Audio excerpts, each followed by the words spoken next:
For today's video ay gagawa na naman tayo ng maha.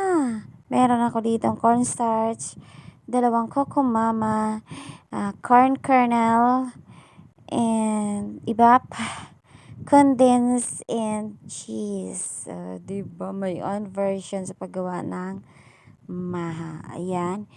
Ilalagay na natin sa isang kaserola ang 2 pack ng kokomama. Isunod natin yung corn kernel na ginuhaan ko siya ng tubig. At isunod natin yung ibap and yung condensed. Halu-haluin lang para mag-mix yung mga ricado. Ayan. At pagkatapos ay isalang na natin sa kalan. Antayin lang natin siyang kumulo at halu-haluin lang natin. Continue sa paghalo-halo. And kapag kumulo na, ilalagay na natin yung cornstarch. Isang cup ng cornstarch na tinunaw sa tubig ang ating hinalo. Halu-haluin lang hanggang sa mag-sticky. Yung sakto lang na pagka-sticky, yung hindi ganong basa. Ayan. Continue lang sa paghalo-halo para hindi sunog yung nasa ilalim. Kapag ganyan na ang texture, ayan, pwede na natin patayin ang kalan at isalin na natin siya sa mga tab na maliliit.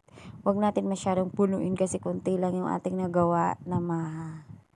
Ayan. Continue lang sa pag-asalin doon sa mga disposable na Tupperware. Next time, damihan naman natin ang paggawa. Depende na lang kung anong ihahalo. Sa akin, mais lang. Wala akong available na mani. Pero masarap yan, promise. Napaka-creamy. And ayan, nakagawa tayo ng 4 na tab. Ayan. Masarap na tingnan, diba? Wala pa yung cheese. Hinahanap ko pa yung pangkuskus ng cheese. Ayan, lagyan na natin ng cheese. Hindi naman gaano madami. Pang toppings lang para dagdag lasa yung cheese.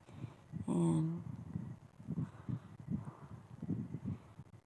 Para maganda and masarap. Try nyo kung meron kayong available na mga ganyang ricado sa inyong bahay. Pero pag wala naman, ay gata at cornstarch at asukal, pwede na yan. Ayan yung finished product natin. Diba? Salamat po.